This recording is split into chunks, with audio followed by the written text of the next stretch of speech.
Hello students, आज हम देखेंगे software engineering practices. Next topic है आपका सॉफ्टवेयर इंजीनियरिंग प्रैक्टिसेस। तो in that today we will see this topics और contents what is software engineering practice, essence of practice, core principle of software engineering, types of practices, that is communication practice, planning practice. तो ये आप we will see all this concept in today's and upcoming videos. तो what is software engineering, जैसे कि मैंने last lecture में भी बोला, ये आपको पढ़ाया था। What is software engineering? Software engineering is concern with developing and maintaining the software system that behave reliably and efficiently, are affordable to develop and maintain, and satisfy all the requirements that customer have defined for them. तो software engineering क्या है कि software बनाने की एक technique है।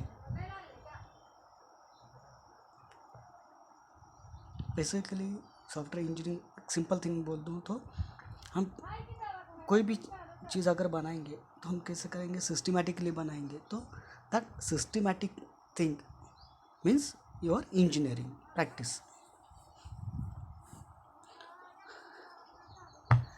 और ये सॉफ्टवेयर कैसे बनाते हैं? अकॉर्डिंग टू यूज़र रिक्वायरमेंट, मतलब यूज़र या फिर आप कस्टमर बोल सकते हो, एंड यूज़र भी बोल सकते हो, ओनली यूज़र बोल सकते हो, या फिर कस्टमर के अकॉर्डिंग उसको कैसे चाहिए वैसे हम जो सॉफ्टवेयर बना के देते हैं।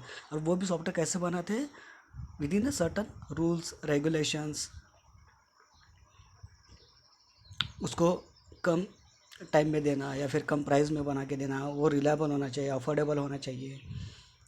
जो भी रिक्वायरमेंट है यूज़र के, कस्टमर के, वो सेटिस्फाई अगर करते हैं थ्रू डिफरेंट स्टेप्स, तो उसको क्या बोलते हैं हम? Simply software engineering.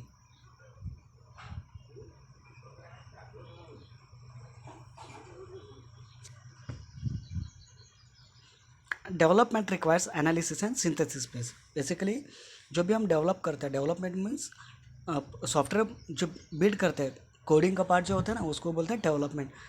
तो उसके लिए क्या चाहिए? पहले हमको एनालिसिस एंड सिंथेसिस। तो what is mean by analysis? Analysis decompose a large problem into smaller understandable pieces. मतलब क्या है? जो भी मेरा मेन प्रॉब्लम है, प्रॉब्लम डेफिनेशन बोलते हैं हम उसको क्या करना है? छोटे छोटे पीसेस में उसको डिवाइड करने का। That is nothing but my analysis phase. उसको एनालाइज करना, कि उसको पहचानना कि बड़े प्रॉब्लम को छोटे छोटे उस प्रॉब्लम में सब डिवाइड करो, फिर उसको सोल्यूशन निकालने का काम करो। That is called your analysis. उसके लिए क्या चाहिए, कैसा चाहिए, कौन सा, मतलब क्या बोल सकते हैं आप, उसके लिए कौन सा टेक्नोलॉजी बेटर है, कौन सा प्रोग्रामिंग अच्छा है, कौन सा टूल उसके लिए यूज़ किया जा सकता है, रिक्वायरमेंट एक्चुअली क्या है, उसको क्या बोलते हैं हम? Analysis phase. Then synthesis phase, build और compose software from smaller building blocks. ये एग्जैक्टली एनालिसिस के अपोजिट है। एनालिसिस में हम क्या करते हैं? जो भी मेरा प्रॉब्लम स्टेटमेंट है उसको हम छोटे छोटे मॉड्यूल में डिवाइड करके उसको हर एक का अलग अलग कोडिंग करके उसको ये करते हैं। लेकिन सिंथेसिस में क्या होता है? जो भी कोडिंग आप अलग अलग मॉड्यूल में डिवाइड किया है उसको कंबाइन करके फाइनल आप क्या करते हो? सॉफ्टवेयर बिल्ड करते हो, आपका रेडी करते हो, तैयार करते हो फाइनल सॉफ्टवेयर, उसको बोलते हैं synthesis phase. Composition is challenging. यहाँ पे कंपोजिशन चैलेंजिंग हो सकता है क्योंकि हमको हर एक को कंबाइन करके प्रॉपरली वर्क करना है उसको, तो उसमें भी फिर से चेंजेस करना पड़ेगा, कुछ प्रॉब्लम आ सकता है, तो वो सब आपको देखना पड़ता है। That's why it is little bit challenging task.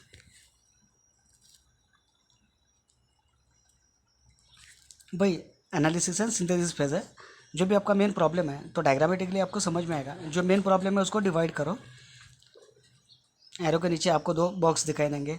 Again उसको अलग अलग इसमें डिवाइड किया है, तो हर एक प्रॉब्लम को सब डिवाइड करना है छोटे प्रॉब्लम में, उसको अगेन डिवाइड करना है, फिर हर एक प्रॉब्लम का सोल्यूशन निकालते जाना है। सब प्रॉब्लम 1 लास्ट में आपको दिखाई देगा, लास्ट रो में सब प्रॉब्लम 1, सब प्रॉब्लम 2, सब प्रॉब्लम 3, सब प्रॉब्लम 4। तो जो मेन प्रॉब्लम है उसको डिवाइड करना है छोटे छोटे मॉड्यूल में, टास्क में, छोटे प्रॉब्लम्स में, और उसका सोल्यूशन फाइंड आउट करते जाना है। इसको हम क्या बोलेंगे? Analysis process.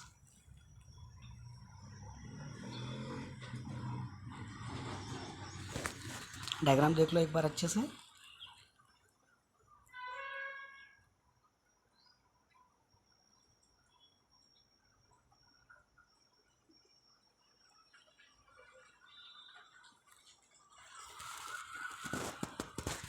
Then next is your synthesis process. तो सेम इसमें क्या है, उल्टा है। जो सब प्रॉब्लम आपके ऊपर थे उसको कंबाइन, उसका सोल्यूशन निकालते, कंबाइन कंबाइन करते जाते हैं, फाइनली एक आपका सोल्यूशन निकालना है simply.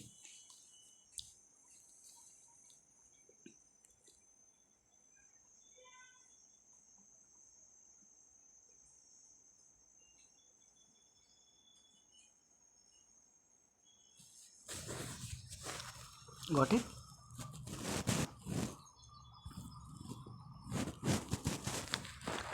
So next is your software engineering practices. Consist of collection of concepts, principles, methods and tools that a software engineer calls upon on a daily basis.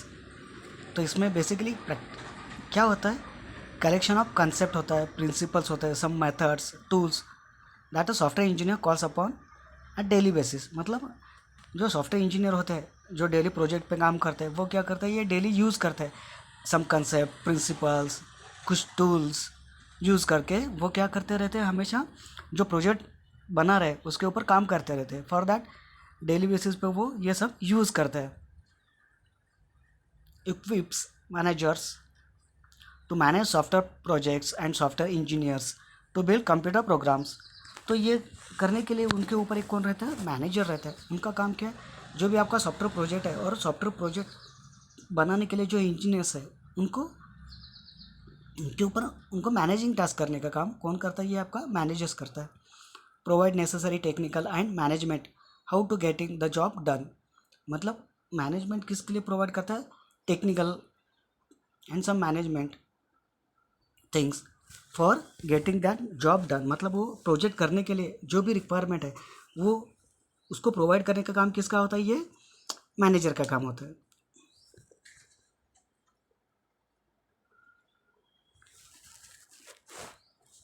Next, understand the problems.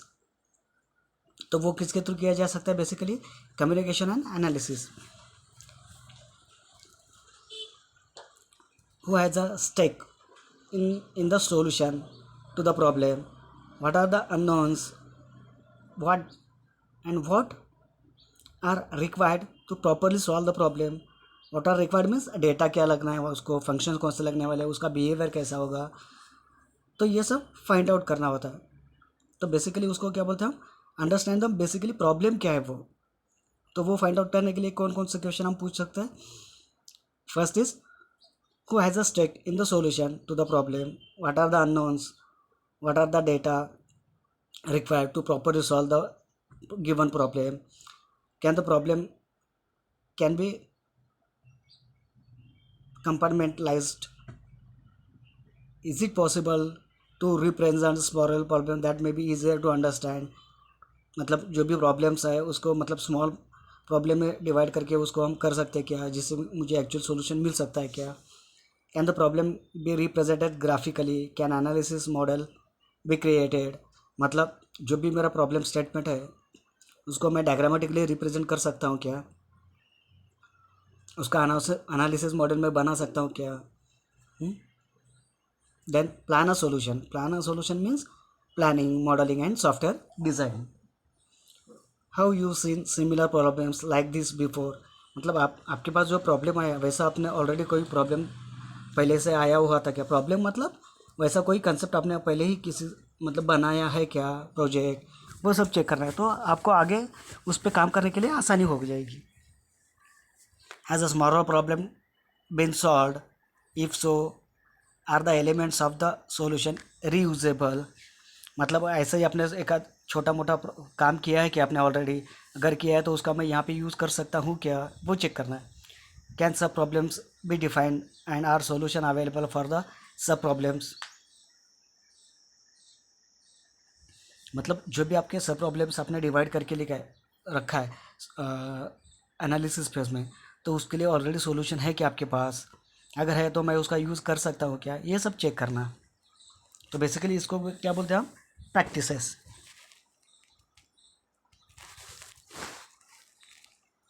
Then next is carry out your plan. Carry out plan में क्या होता है आपका, construction, code generation, मतलब actual जो coding का part होता है उसको, जो मैंने प्लान किया है कि मुझे ये डेटा चाहिए, जैसे कि मैंने एक एग्जांपल लिया था एडिशन का, एडिशन के लिए मुझे क्या क्या चाहिए, दो तीन वेरिएबल चाहिए, दो एडिशन करने के लिए, एक स्टोर करने के लिए, उस मतलब रिजल्ट स्टोर करने के लिए। अगर एडिशन करना है तो मुझे क्या लगने वाला है, प्लस ऑपरेटर लगेगा। तो ये मैं प्लान जो किया है उसको मैं एक्चुअली अभी यूज़ करूँगा, कोड करूँगा उसका, तो उसको बोलते हैं carry out the plan. Does the solution confirm to the plan, मतलब मैंने जो सोल्यूशन फाइंड आउट किया है वो अकॉर्डिंग, मतलब जैसा भी मेरा प्लान है उसके अकॉर्डिंग ही हो रहा है क्या, वो चेक करना। Is the source code traceable back to the design, मतलब रिवर्स इंजीनियरिंग बोलते हैं उसको, वो बाद में देखेंगे क्या होता है। Is each component of the solution is correct, मतलब जो भी मैंने कंसेप्ट यूज़ किया वो सब करेक्ट है क्या प्रोजेक्ट बनाने के लिए। Has the design and code been reviewed or better, मतलब जो भी मैंने डिज़ाइन किया है या फिर कोड किया मैं उसको एनहांस कर सकता हूँ क्या, और उसको बेटर कर सकता हूँ क्या, ये सब चेक करना होता है। Next is examine the result for accuracy, मतलब टेस्टिंग, मतलब जो मैंने प्रोजेक्ट रेडी किया है, जो मैंने कोड रेडी किया है उसका टेस्ट करना है कि वो हर एक इनपुट के लिए वर्क होता है क्या। मान लो मैंने एडिशन का प्रोग्राम किया है और मैंने लिया ए प्लस बी, अगर मैं ए की वैल्यू 5 डालता हूँ और बी की वैल्यू 3 डालता हूँ तो मेरा आउटपुट क्या आना चाहिए, 5 + 3 इज़ 8। अगर मैंने ए की वैल्यू -3 ली एंड बी की वैल्यू अगर मैंने 5 ली तो आउटपुट क्या चाहिए, आना चाहिए एक्चुअली मेरा +2 आना चाहिए। तो क्योंकि मैंने -3 + 5 किया है तो एक्चुअली यहाँ पे क्या होना चाहिए, माइनस होना चाहिए ना, एडिशन प्लस माइनस उसको बोलते हैं हम। तो आउटपुट एक्चुअली रिजल्ट क्या आना चाहिए मेरा, +2 आना चाहिए, ना कि -8, बराबर ना। तो ये हर एक इनपुट के लिए वर्क होता है कि नहीं, ये सब चेक करना होता है।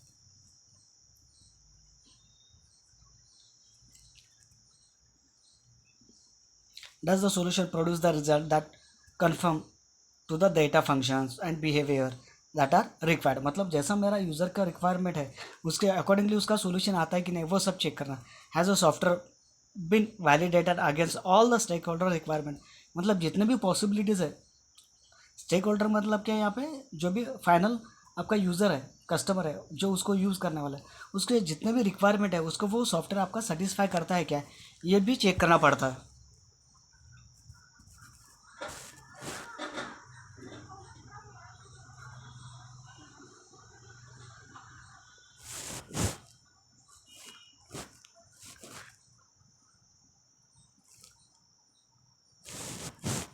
Thank you.